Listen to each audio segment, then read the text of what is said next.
Getaway Day. As always, I am Mason. He is Gautam, and this is our first podcast of the 25 to 26 off season. Last week, we talked about the World Series with the champion Dodgers, which we completely forgot to mention. Friend of the pod, Ryan Ludis, gets a World Series ring. So that's cool. That is really cool. We do have plans to try and get him back on the podcast sometime very soon. So keep an eye out for that. So this is the first of many weeks of probably not much happening. However, we do have some things to talk about today. With it being the beginning of the offseason, there's a ton of stuff that happens. You've got teams deciding who they're going to protect from the Rule 5. You got qualifying offers. You have basically the list of who all is a free agent. You have decisions on who's getting cut and who's being claimed on waivers with those immediate cuts. So there's a lot to talk about. Gautam, what is maybe the most exciting thing for you to look at in the first week or two after the World Series? I think probably looking at the fresh free agent class, because some guys we've known for years are going to be a free agent in this offseason, but then there's other guys that you're like, oh, he's a free agent this offseason. That could be pretty interesting to see where he lands up or whether he goes back to his old team. Guys like Miles Michaelis. Exactly, yeah. No longer on the Cardinals. Woo! Sorry, I shouldn't be that happy. Michaelis did a lot of great things for the Cardinals. Do not get me wrong. But it has been the last 2 years to watch him go out there. And sometimes he looked pretty good. And a lot more often, it didn't. So we're going to see some youth pumping into this rotation soon, hopefully. Are you sure the Cardinals aren't going to sign a bunch of 37-year-olds? Oh, they're 100% going to sign 2 of them. Okay. And then they're going to have 2 rotation spots that they're going to have McGreevy and name like 6 other young guys to compete for. So it'll be the same old story. But at least for right now, we can go, hey, we only have one old guy in the rotation, and his name is Sonny Gray, and that's actually not a bad one to have. Do you have a favorite part of the offseason? So this is probably a cop-out answer. It is award season, too. So we're now seeing all of the recognition for players for what they did during the regular season. Because we end the regular season, that's when ballots are cast for all these awards, like the MVP, the Hank Aaron Award, blah, blah, blah, blah, blah. And then we don't hear anything about it until after a month plus of postseason. And so you forget about anyone who hasn't been playing in the postseason. Like the Cy Youngs, likely one of them wasn't in the postseason at all. Another one was out pretty early. Because it's likely gonna be Skeens and Skubal. So now we'll see them get their recognition. We'll see maybe Nick Kurtz get Rookie of the Year or Jacob Wilson. I'm not sure which one, but I feel like it's gonna be an Athletic. And so you get to see a lot of that, and I think that's really cool. You also have the Arizona Fall League, which is kind of fun to watch. The Fall Stars game, I think, was just here a couple days ago. So that's kind of the part that I like looking at. But there's a ton of other, like, more important things that are going on. Kind of like the fact that 10 teams actually went into this postseason having fired their managers. Wild. Yeah, 10. I don't remember another offseason that we've seen this much turnover in one offseason.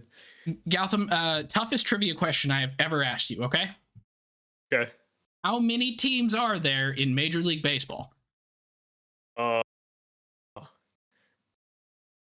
am 30. counting both the Rockies and the A's. They're not 30. included in the minors. 30. It's not a trick question, right?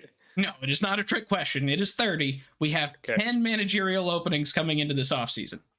Wouldn't that be a breaking news for the offseason? They've contracted the Colorado Rockies. We have 29 teams. Well, only 29 teams right now have managers again. True, And true. you'll never guess which one doesn't. That would be the Rockies. I feel like that's the place we should start with our manager discussion because they made quite the out of the box, sort of out of the box, but also So not out of the box I hire. actually think that they're putting something back in the box that should have stayed in the box. Maybe, yeah. And so, for those of you who are very confused with what we're talking about, Paul De Podesta, he is essentially one of the main Moneyball guys.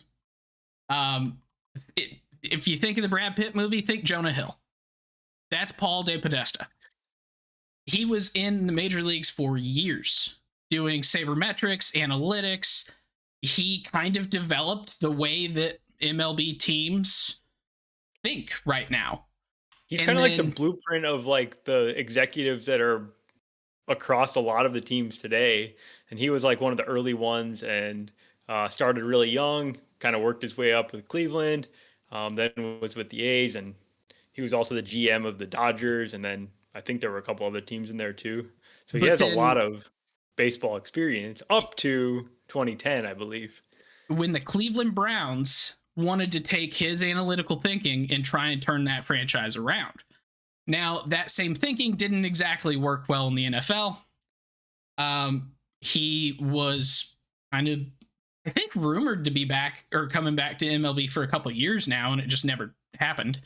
And so the Rockies finally cleaned house, decided not to promote from within, something that you and I have been upset about them doing for years. And they brought Paul De Podesta back in as the president of baseball operations. That means they do not have a GM and they do not have a manager as of today, November 9th. So they'll be trying to figure that out and get those positions filled prior to the winter meetings in, I believe, the second week of December, third week of December, something like that. It's like the 12th ish. So, Okay. um, Yeah. so Yeah, I know. I guess I give them credit for going and getting a guy that's established, but it's also very Rockies, and it's kind of weird because it's a guy that has not been in baseball for quite a while. So it's almost like he might be smart and everything, he might have experience, but he also has been out of the game for such a long time that I don't know how it's going to go. And for him personally, he must have seen this as like the unique opportunity that it is because the Rockies are truly like it seems like it's the hardest possible place to actually put together a winner. We've talked a ton about this, just the environmental challenge that they have, the fight that they have to have with the ownership group with the Rockies that likes to exert their control over the situation. But hopefully they've given this guy like free reign to go put his own stamp on the Colorado Rockies, and it seems like it can only get better, right? It can't really get a lot worse. So why not try it? yeah, I mean, this is a franchise that has one time in their 30-year history, or 32-year history, has made it almost to the promised land.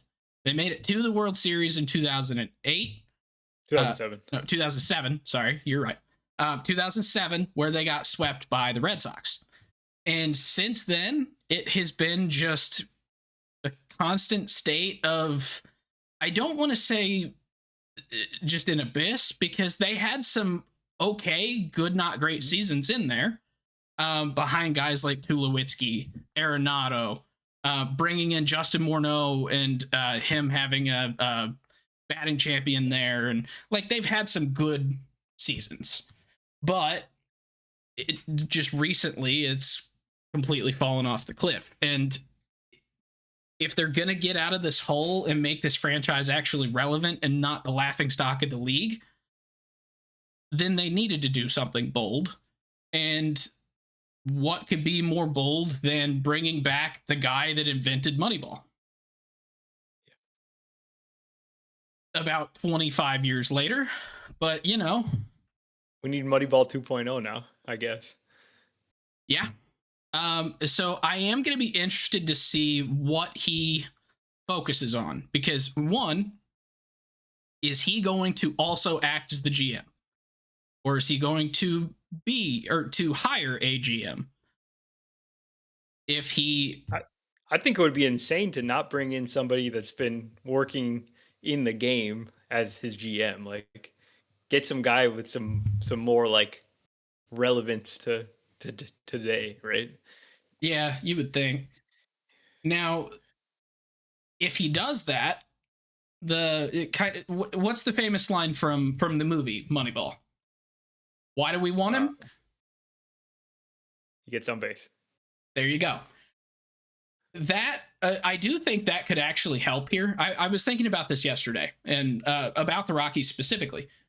I kind of think what this team needs to do, and we've talked about it a little bit in the past, is they need to put together a team with good contact, good speed, good fielding, with some pop.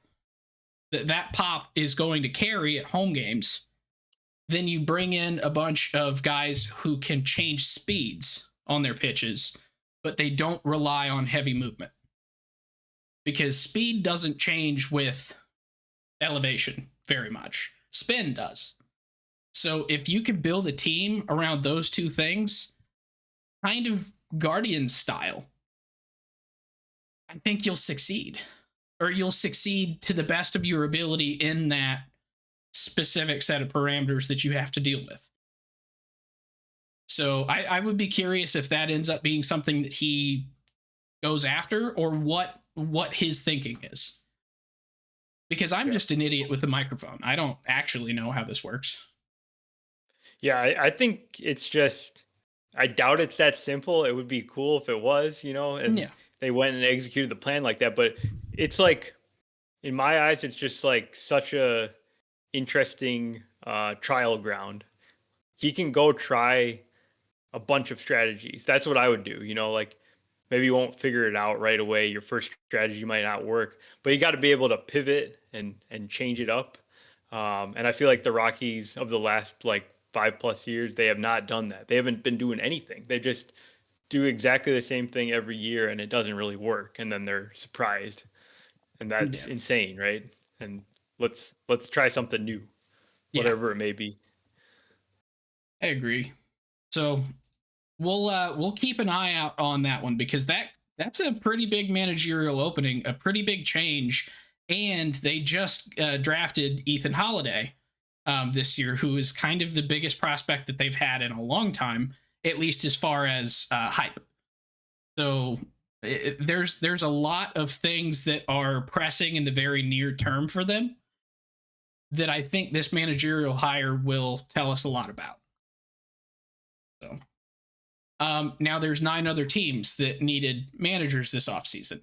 One of them kind of tricked everybody, because they don't pop up in any of the articles about managerial openings this offseason, because they hired their manager before the postseason even started.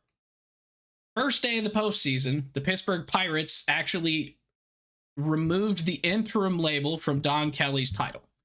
So he took over from Derek Shelton kind of early last year, middle of last year, somewhere around there. And he is now the full-time manager of the Pittsburgh Pirates. They gave him a 3-year extension right before the postseason started. So they're not included in any of these lists. First of all, do you have any comments on that? Like, he was their bench coach for years, so he's been with the org.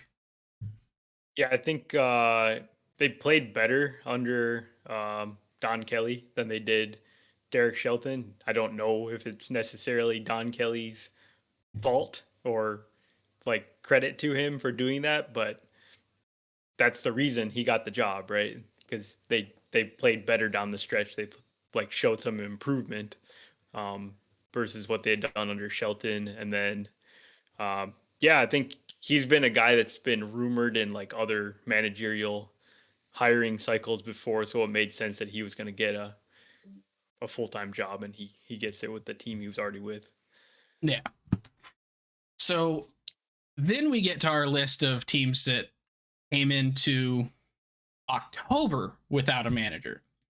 And the very first guy off the board, I think, makes the most sense that he was the first guy off the board. He was probably the highest profile manager available, and that's Skip Schumacher.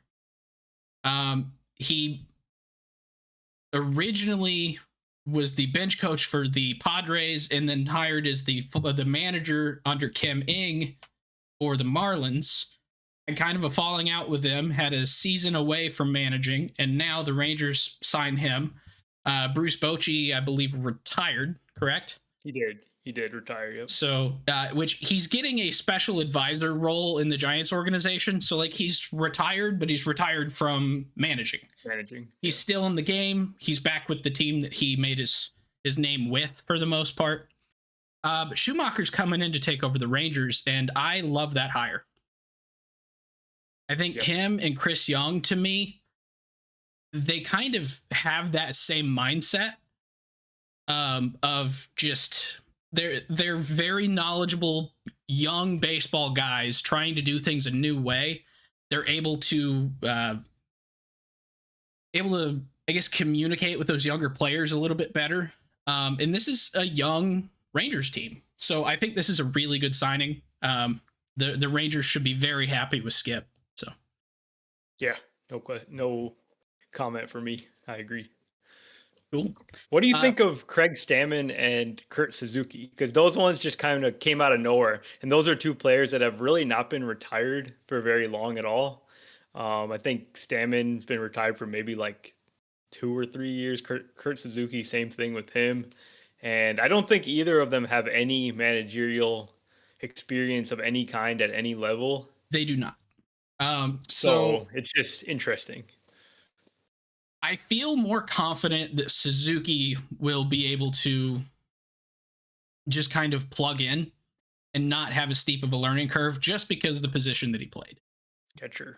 He was a catcher. He was a catcher for some of the guys, or like playing with some of the guys on this team now.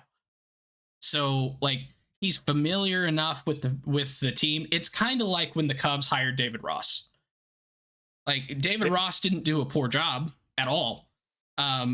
He obviously wasn't the best manager of all time, but I'm just as a side note, I'm surprised that David Ross did not get more interest with all these teams that had openings, because he's like you said, he's not a bad candidate, and yeah, I feel like he's going to do a better job with the second team that he gets a chance with. Yeah. And so I think Suzuki's going to be fine. He was a very, very good field general when he was there on the team anyway. And so I'm not as concerned about him. Stammen is going to be interesting because he's a relief pitcher. So he does understand the bullpen moves I would say pretty well, but something tells me he's not going to have as tight of a hook as he probably should. Because he's coming at it from that other mindset of he knows what the pitcher's thinking and he thinks he can get out of it. Whereas a guy like Suzuki, super smart, right? What? Isn't Craig Stammen like the super smart guy? Wasn't he like a Stanford grad or something? I think he's like some Ivy Leaguer. Oh, just kidding. I lied. He went to the University of Dayton. Oh, yeah.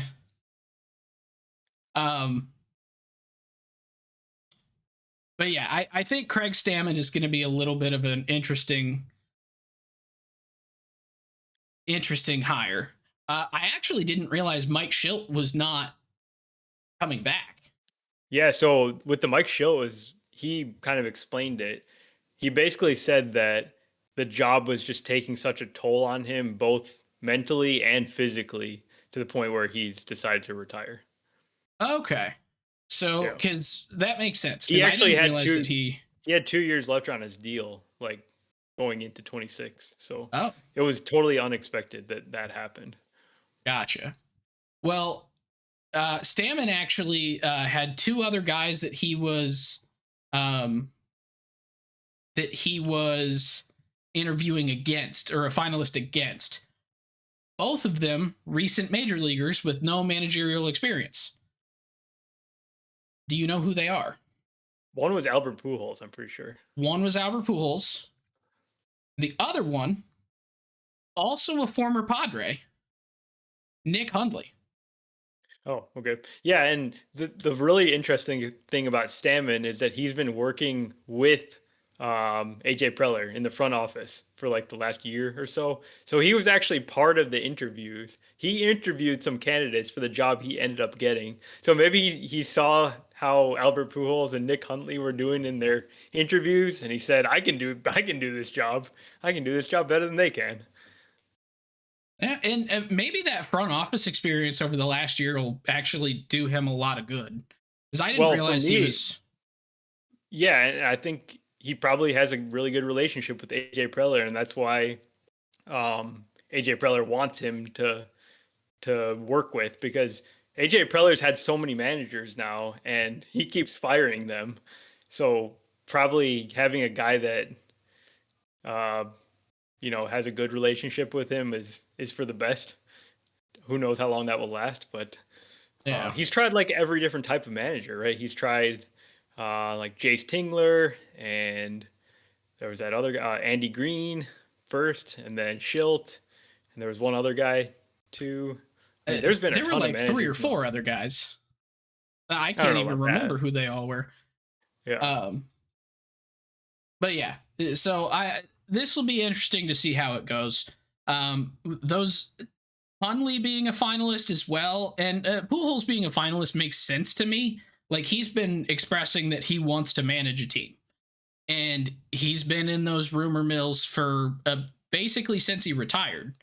Um, he's the manager for Team Dominican Republic, um, and just kind of trying to learn the ropes that way.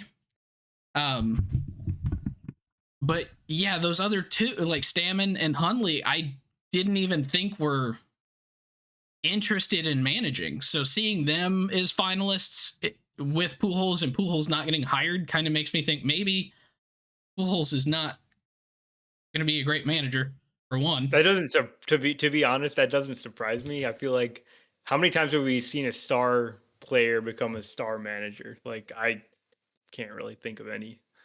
I'm sure there's probably a couple Dusty Baker, examples.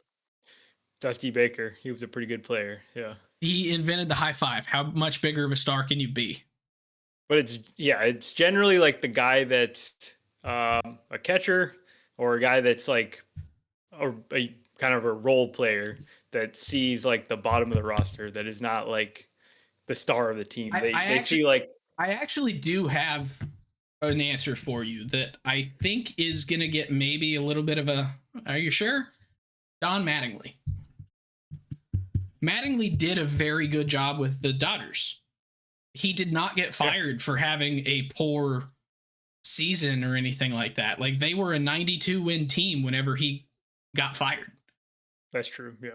So and then he went to the Marlins, and that's like Not managing his the fault. Rockies. Yeah, exactly. So I would argue he would be like that one example that you could really point to. But that one example is obviously not that Not the great. rule. Pete Yeah. Rose would be the other one, but he had other issues. So let's see. The only other managers that I want to talk about is the Giants bringing in Tony Vitello. Tony Vitello was actually the head coach of the Tennessee Volunteers baseball program for a while. I don't actually know how long he was there, but they have been a very, very, very good NCAA club the last couple of years. And NCAA has now kind of, I don't want to say eclipsed the lower levels of the minors as far as like uh, talent and major league ready or major league prep. But there are a lot of guys who have been coming out of NCAA recently. I think Paul Skeens, Dylan Cruz hasn't really taken off yet, but he's a very talented player. You've had a lot of pitchers that have made it through quickly. And so a guy like Tony Vitello is going to bring that college mindset to the MLB. So that'll be an interesting thing to see how it translates. I think he'll do all right. Yeah, that one's a total wild card too. It's like, No idea. We don't have any. There's no examples, right, of a guy coming straight from college to MLB manager without any pro experience. So it's uncharted territory for Buster Posey. Yeah. But then again, so is everything under Buster Posey's reign so far. Yeah. Yep. And I don't hate it. This is Yeah. Let's see if another it works thing out. that just seems so odd, and I don't hate it. Yeah. So, are there any other managers you want to talk about? Derek Shelton Yeah. getting a job? Just one really, really quick, not Derek Shelton, but Drew Butera Not with the who? Nationals. Not Drew. Blake. Blake. Okay. I think there was another Drew Butera. He was a baseball player, but Yes, there was. so Blake Butera, he's 33. So he's the youngest manager hired in like 50 years. And he's working under a 35-year-old uh, president of baseball operations, Paul Taboni. So he brings in a guy that's like roughly his age, and there's clearly got to be a good reason for this hiring because he's not a name player. I don't believe Blake Butera ever played in the major leagues.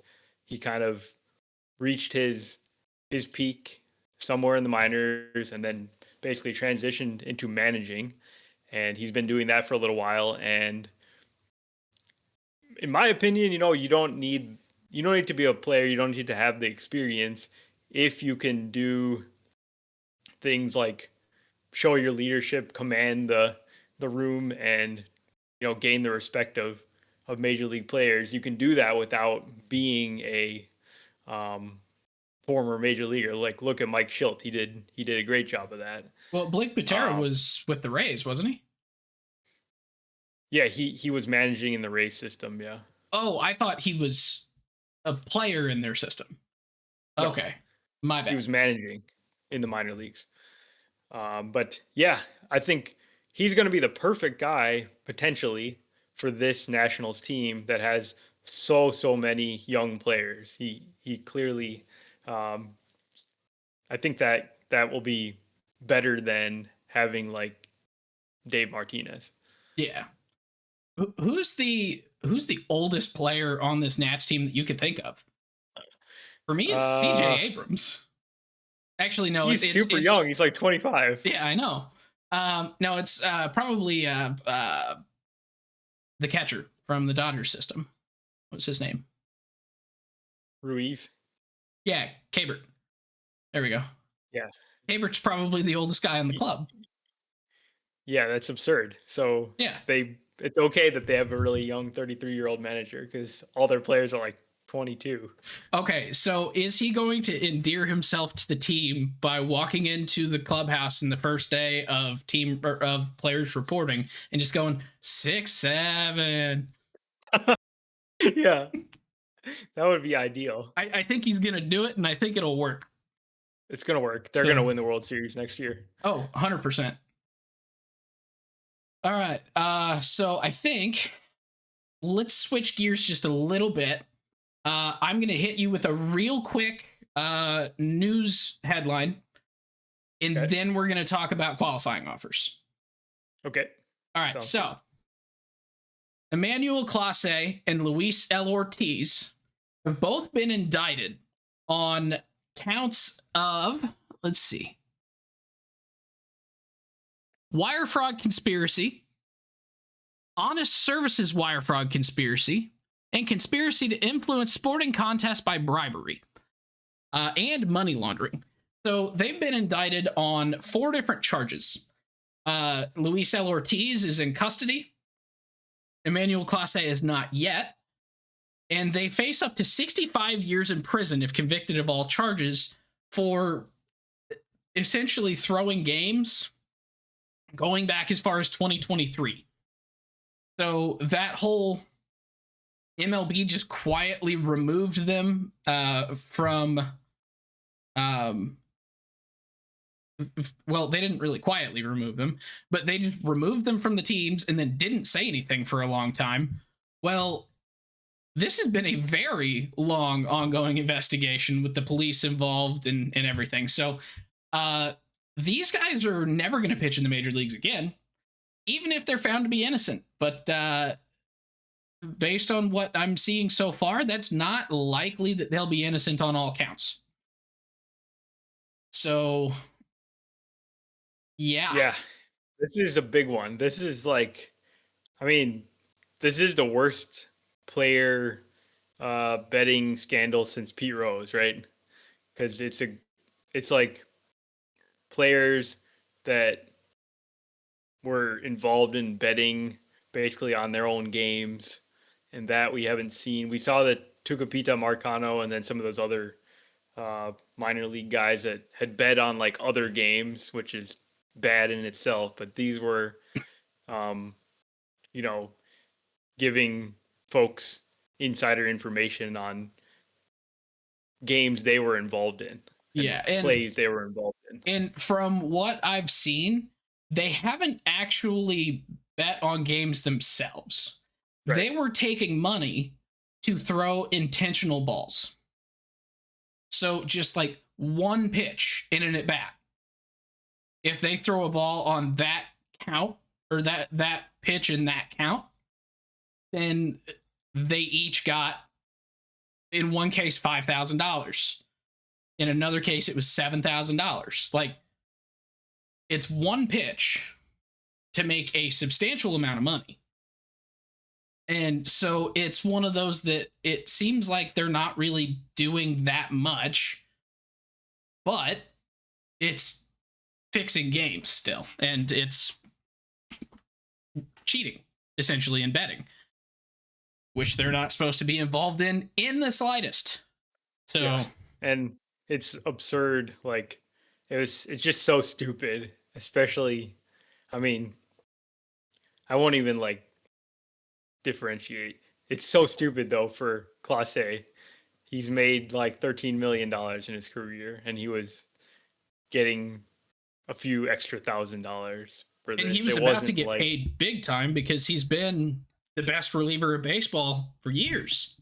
Right. Yeah. So he was a couple of years away from reaching free agency. He would have like cashed in major deal for a reliever. Although this is not a guy who has been immune from bad decision making in the past, though. He did serve an 80-game PED suspension when he was in the Rangers organization. So, I mean, I can't say I'm surprised that he's making poor decisions. Good luck to you. Bye. Yeah. That's all I got to say about that. All right, so qualifying offers. Now we're back to the fun stuff. So we have 13 players that received qualifying offers. For those of you that are unaware, a qualifying offer is essentially you can give a 1-year contract offer to certain pending free agents. The value of that is, I believe, the average, or no, it would put you at like 20th. Nope. It's you're right. You're heading down the right path. It's the average of the top 125 players in the league from 2025. Okay.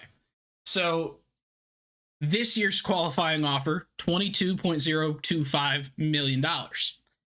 They have essentially 10 days to decide, or 2 weeks. They have 2 weeks to decide if they're going to accept that qualifying offer or not. If they do accept it, then it's a 1-year deal for $22.025 million. Easy as that. If they decline it, it gets a little bit more complicated because then there is draft pick forfeiture involved with their signing. If they sign a deal over $50 million, the team that signs them loses, it's like comp round B, essentially. They'll lose a pick in that round. If it's over like $100 million or 75, I can't remember what the other threshold is, then it's in the other round. And so basically, like the Cubs gave Kyle Tucker one, which is the one that makes the absolute most sense of any of the qualifying offers, period. Kyle Tucker is not going to accept that 1-year deal because he's going to get like a 7-8 year deal for a ridiculous amount of money. So Now, when he signs that contract with wherever, if it's not in Chicago, then they will get a comp round A pick, I think, because his contract is going to be absolutely massive. On the other end of the spectrum, you have like Trent Grisham, Gleyber Torres. Those guys, if they sign, it'll be like comp round B or comp round C, something like that. So that's how qualifying offers work. 13 guys got them. There are a handful that I think are worth talking about because it's going to be a decision on, do you take it? Do you not? The first one of those for me is Trent Grisham. And I actually don't think this one is a debate. I think this is Trent Grisham is the most likely player to accept it. Period.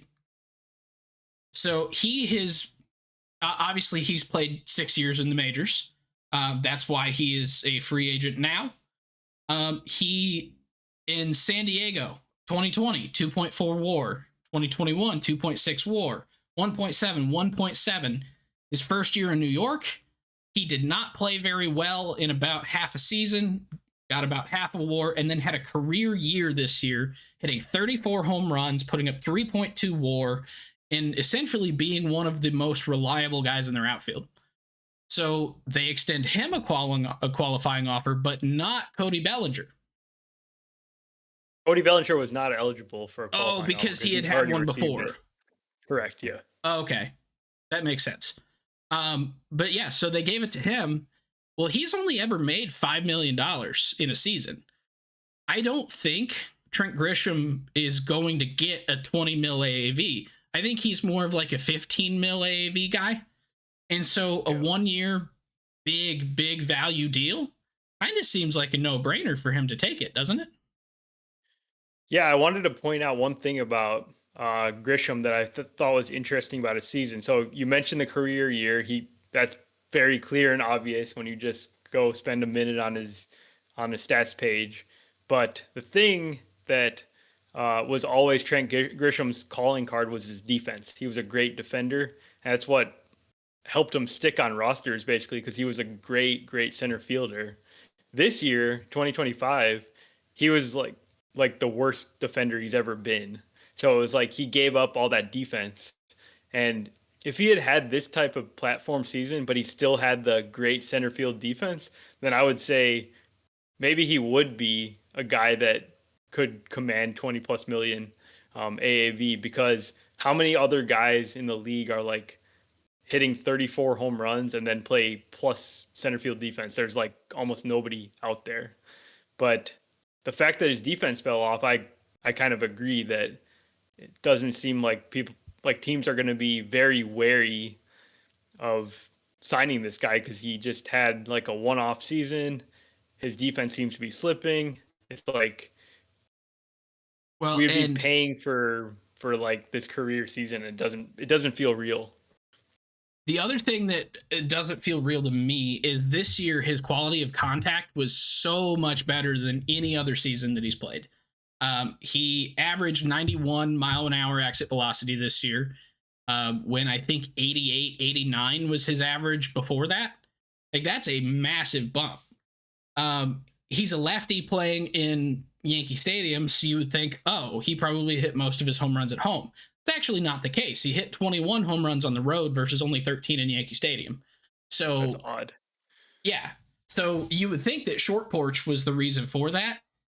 Yeah. It wasn't. But I also wouldn't bet on him being able to replicate it. He had a 10 home run August, and his next biggest month besides March, April, which was 8, 6 was his next highest, but he had a 2 homer month, a 3 homer month, a 5 homer month, 6 homer month, and then he had those 2 massive months where he hit over half of his home runs. Explain me this though, like you mentioned the home runs at Yankee Stadium, but just in general, he was like not very good at Yankee Stadium, and he was great on the road. Yeah, he had a 144 WRC plus and hit 269. And then at home, it was an 88 WRC plus with a 195 batting average. And I don't know. This is an odd season in general. He hit a 104 WRC plus at home. Oh, sorry. I'm looking at versus lefty. Yeah. My bad. 151 away and 104 on the road or at home. Yeah, that's still wild, but yeah, it's a huge split. Yeah, so I don't understand how he had the season he did. And he I think, well, you did. I think you realize, why, because he had good quality contact. Yeah, but it seems like he made a change, though, because he did have like better quality of contact. So maybe he did really make a change, and some team will say, well, they'll sign up for 4 years of Trent Grisham. Yeah, maybe. But I would venture a guess that he would be the first guy to accept the qualifying offer. He might be the only one. I think Glaber could potentially be in that camp of taking a 1 year, $22 million deal. Yeah. I think he really might want to think about taking that because he's like, he just feels like he's sort of gonna start aging really fast because he doesn't have speed. He's not like a super athletic player. He did have a solid season with Detroit, but he's not like some standout player. He's just a solid average kind of player. Yeah. 108 OPS plus, 745 OPS, 256 average, 16 home runs. Played very good second base this year for them. Was an all-star. But yeah, he's not likely to get that again. He was on a 1 year, $15 million deal this year. So $7 million pay raise going on another 1 year deal. If you can replicate this season, then yeah, you're probably going to get a couple years as a role guy after that. So if I were him, I would think about taking it as well. Now, but also, don't you think like this might be his one chance to actually get a contract? Because he basically like didn't do it last year because he was coming off a really bad 24, so he had to take the 1 year deal. Now he's coming off a solid season. Maybe he'll say, "No, I'm not taking the qualifying offer. I need to try to get a 3 year deal. This is my one like chance for the big payday." Yeah, that's kind of what I think is the only thing that is actually going to get him to not sign it. I think it would be for the short term, it would make a ton of sense for him to take it. For the long term, it doesn't. And he's 28. So delaying free agency basically another year, you're really shooting yourself in the foot there as far as your potential windfall of cash. So I could see it being like a 3 year deal where he takes less than, I mean, obviously it'd be less than like 20 million per year, but it would be like 16 million a year for 3 years or something. So he just he gets more money overall, but it's not like he's gonna. Honestly, I think 350 because that would be just under 17 mil a year. It'd be like 16.3 a year for 3 years. That's not a crazy ask for a role guy with a decent but not great bat, decent but not great defense. Like, that club has a whole bunch of other guys that they're looking at that are going to be their stars. He's not signing a contract to be a superstar. So I could see that be an actual deal that he gets and takes. But he's also most likely to be the guy that would be most affected by the qualifying offer that's attached to him because a team that signs him has to pay him the money and also give up their pick. So, yeah, he might want to consider that. Yeah. All right. Another guy that I think is maybe in that think about it category, but this is the first one that I'm thinking bet on yourself. Err on the side of caution. Or not caution. Err on the side of you're going to make bank. Uncaution. Yeah, uncaution. Yeah. Throw caution to the wind. There we go. That's what I mean. That's Brandon Woodruff. So Yeah. Woodruff No, actually missed 2024 with Tommy John, and then he only made 12 starts in 2025. However, his starts in 2025 were very good. He was right in line with his career numbers. He had a sub 1 whip. He had a 3.2 ERA, 83 strikeouts, like in 65 innings. So that is a very good 12 game sample. Like only 12 games, but it was a very good 12 games coming off of a big injury. So yeah. And actually, to clarify, it was not Tommy John. It was like shoulder surgery, and it was like a bad one. Like, this is worse than Tommy John. And there was oh, some question whether he would ever make it back. And while the results were really, really good, I will note that Brandon Woodruff came back a very different pitcher than he had been for the previous part of his career. He does not have the velocity really back as much.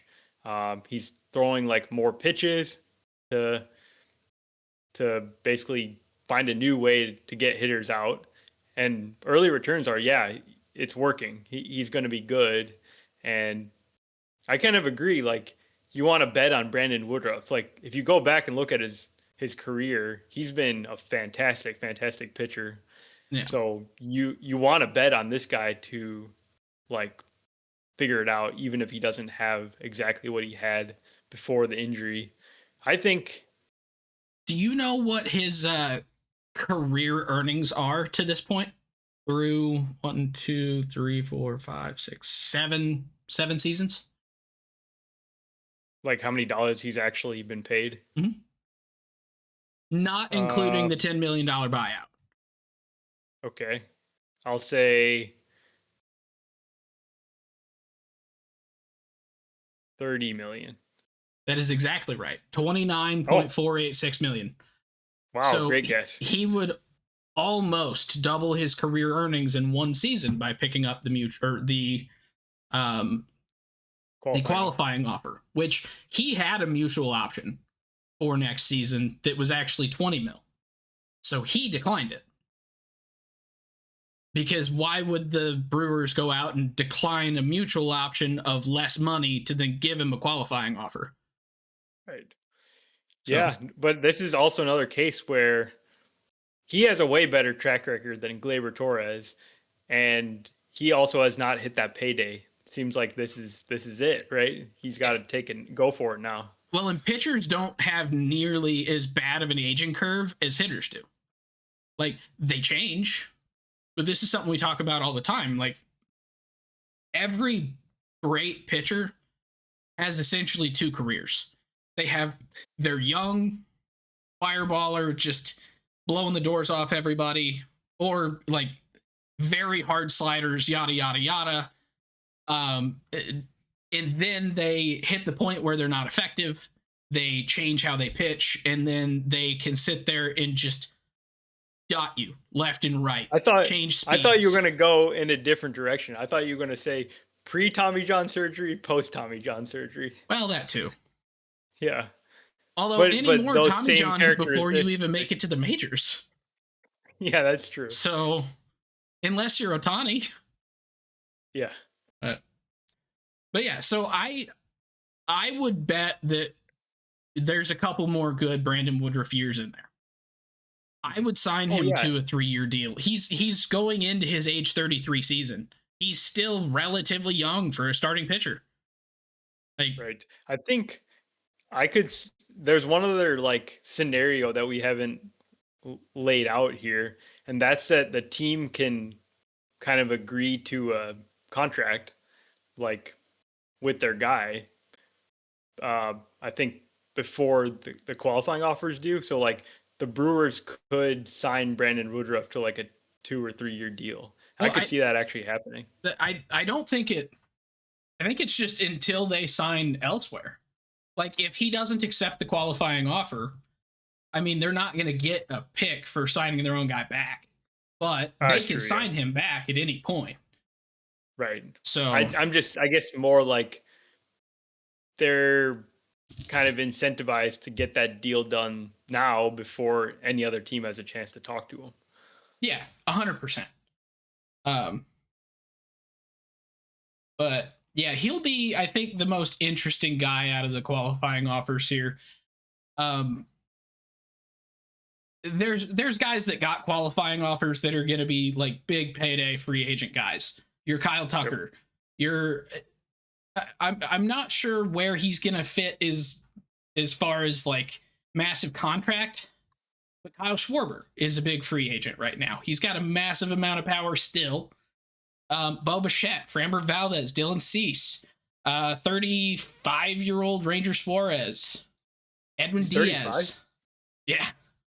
What? Yeah, I think so. Weird. Okay. Ranger Suarez. Sorry. 30. He's 30. What was I thinking about? From? Yeah. I was reading an article about qualifying offered guys earlier. Oh, Robert Suarez? Probably. I was probably reading Robert Suarez. Oh, yeah. Literally later in the article.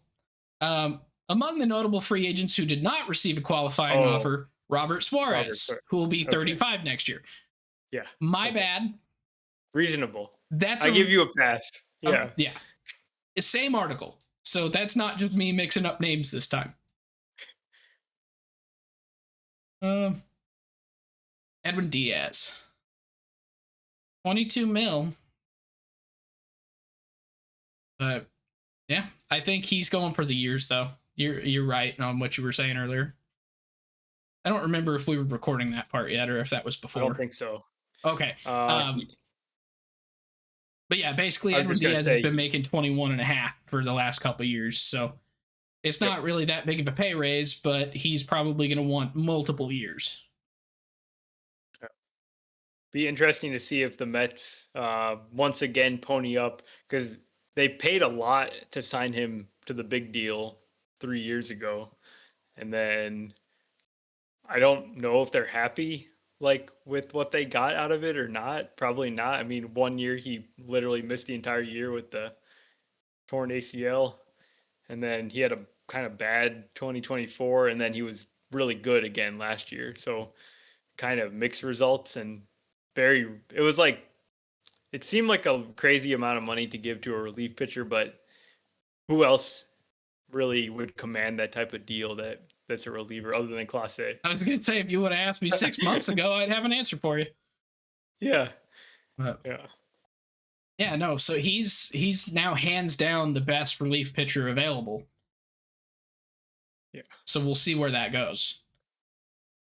I think the Shota one is probably the only other one that I think is like a maybe that he would accept. But his whole situation is the more interesting part. Is just that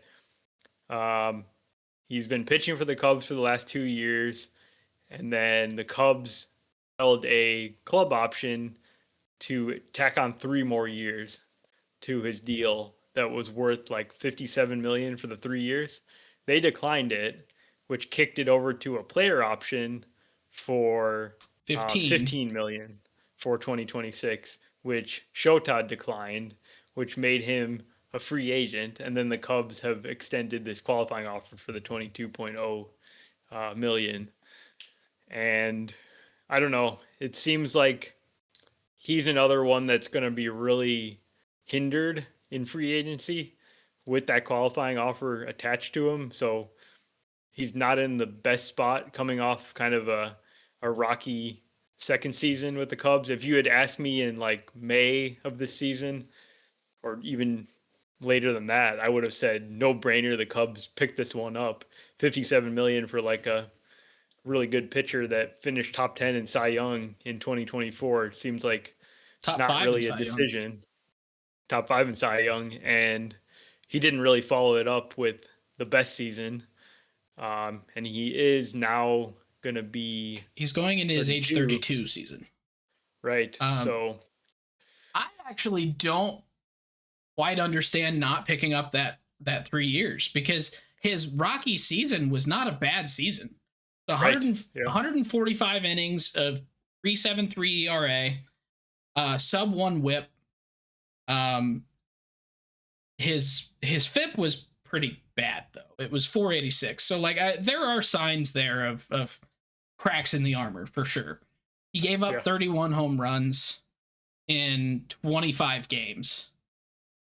Like that's a lot. It was a ton of homers, yeah. And so like and he struck out way fewer guys. So like there are obvious cracks in the armor here. But getting a solid back of the order guy that can get you that sub 4 ERA and just eat some innings, that's probably worth about 50 mil over 3 years. Yeah, I think you're probably right. It's just that the Cubs' new mentality is like they're just very concerned about their bottom line, and they have no bad contracts, and they don't even like entertain the possibility of having a bad contract. Well, like they don't have entertain the possibility of having a multi-year contract. Pretty much. You can't have a bad one if it's not multi-year. They have one player on a guaranteed contract after 2026. It's Dansby Swanson.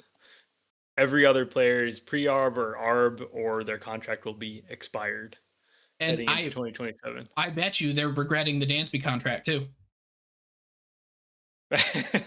I guess, yeah. I mean, just based on your logic here, like, yeah, there's no reason to regret that contract at all. Yeah, but it's a shame that they act like they're the Rays or something. But it's what it is, and that's NL Central baseball for you, baby. Yep. That's a story old as time. I know that one too. Yeah.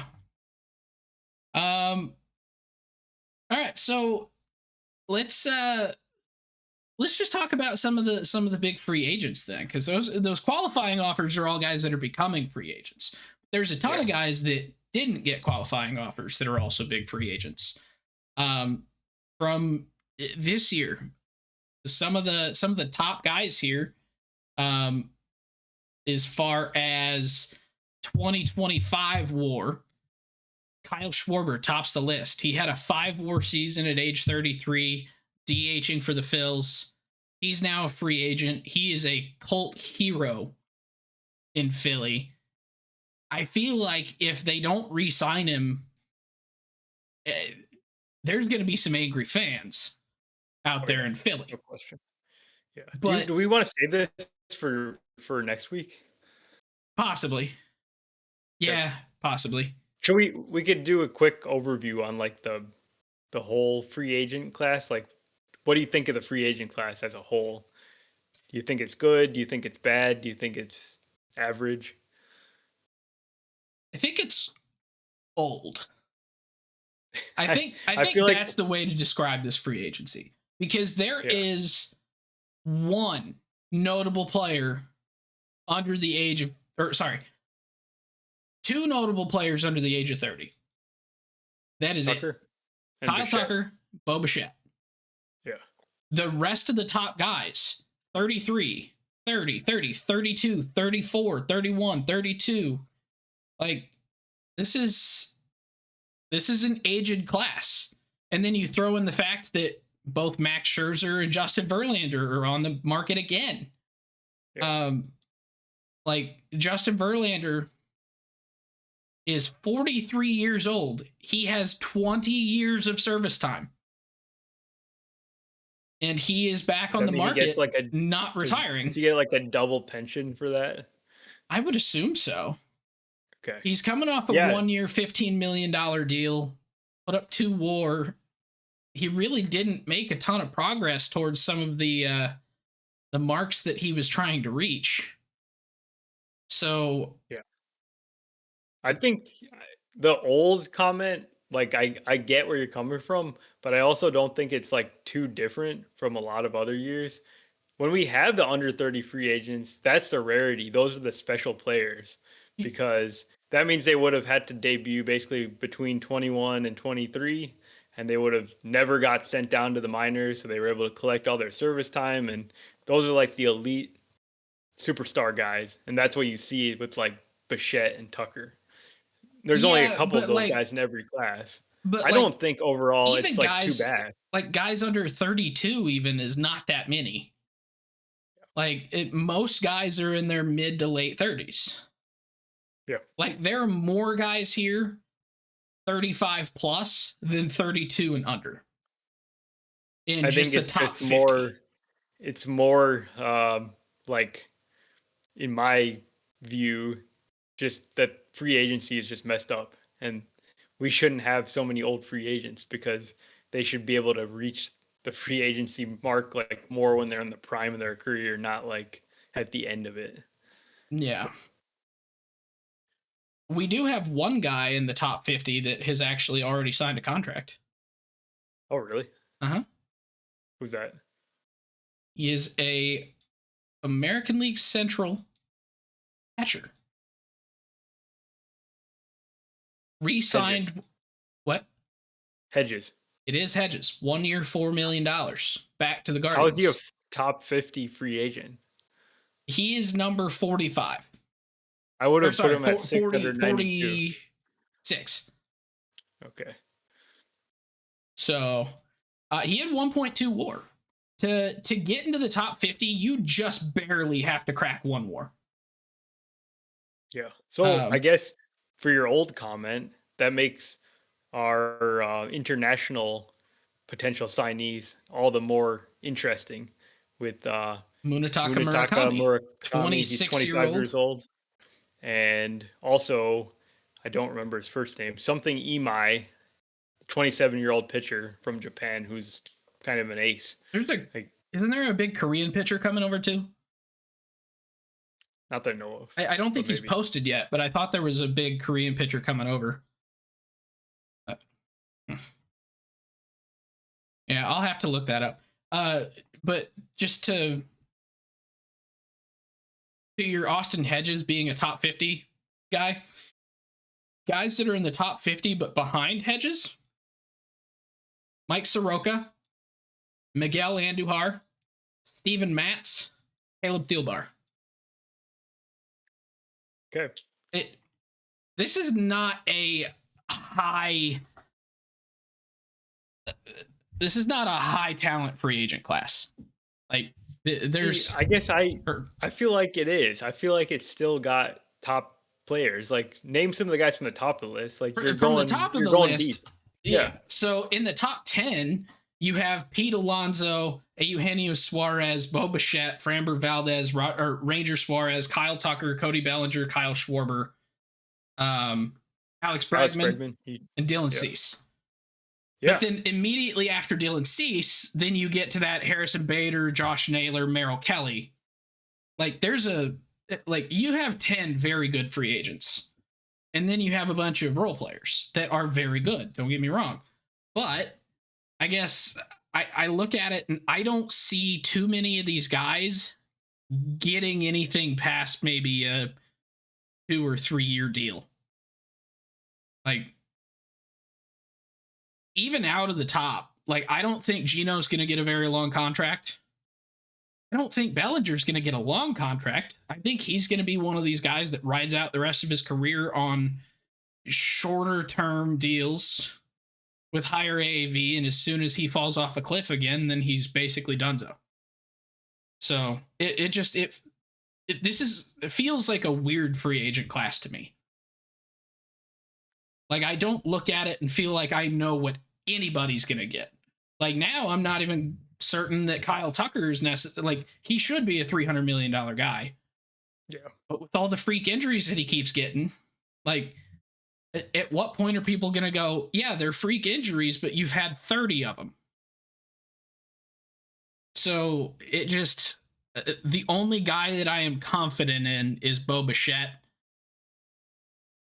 And even then, I was going to say, I'm not confident in Bo Bichette. He seems like he's very likely to switch off his position. He had a really terrible 2024.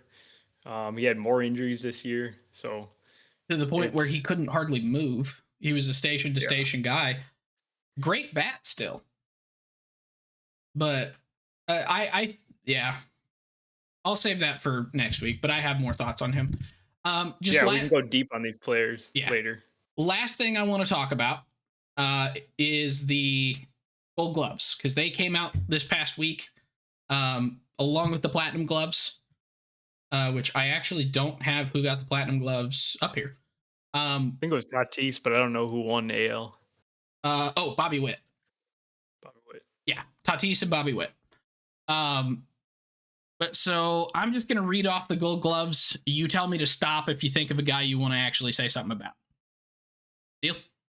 Okay. American League. Pitcher, Max Fried. Catcher, Dylan Dingler. Ding, ding, ding. Alejandro Kirk. Enough said. First base, Ty France.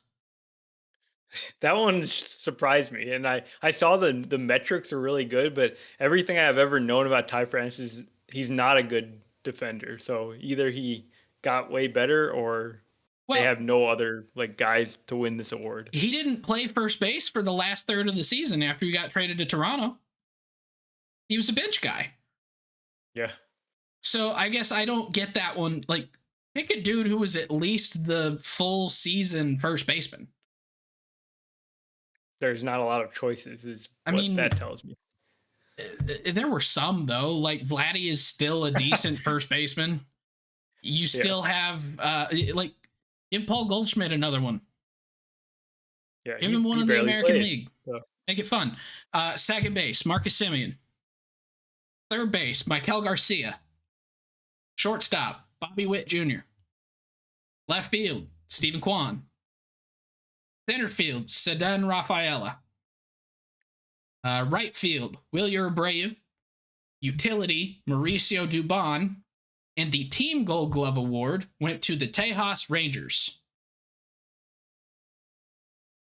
Okay. Any comments about the American League ones at all? Anything that just seems like pretty much never have any comments about the Gold Glove.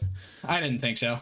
But, on the National League side, pitcher Logan Webb, catcher Patrick Bailey. It's kind of cool. Patrick Bailey, I feel like, got robbed from the Platinum Glove because he had a ridiculous defensive season. And I think the Platinum Glove has some weird voting component to it. So it's more like popularity than real. So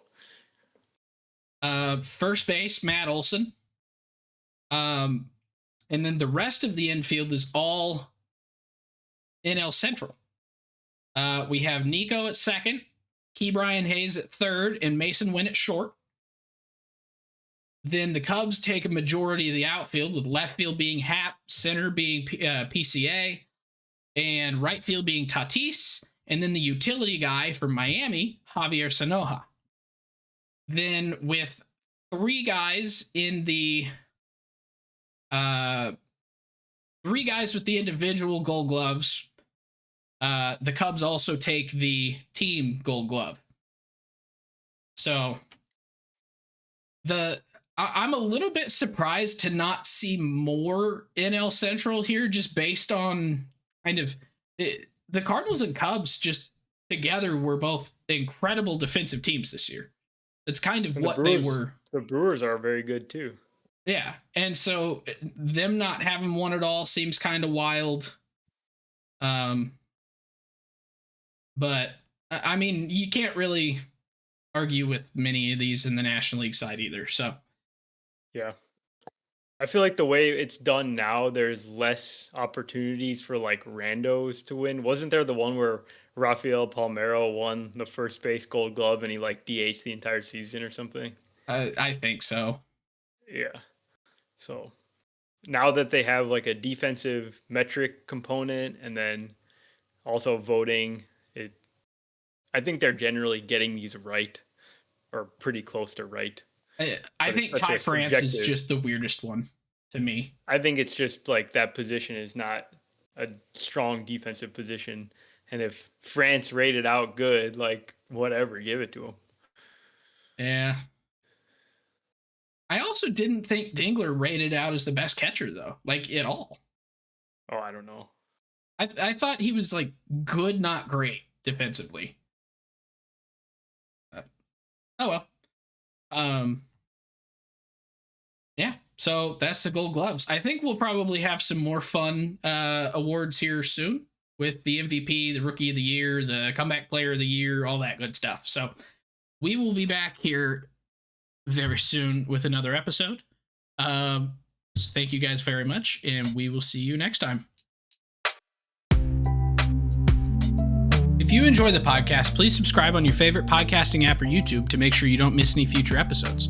Join the conversation on Facebook, Twitter, Instagram, and TikTok at Getaway Day Pod. If you enjoy card collecting, check out our sister YouTube channel at Getaway Day Cards.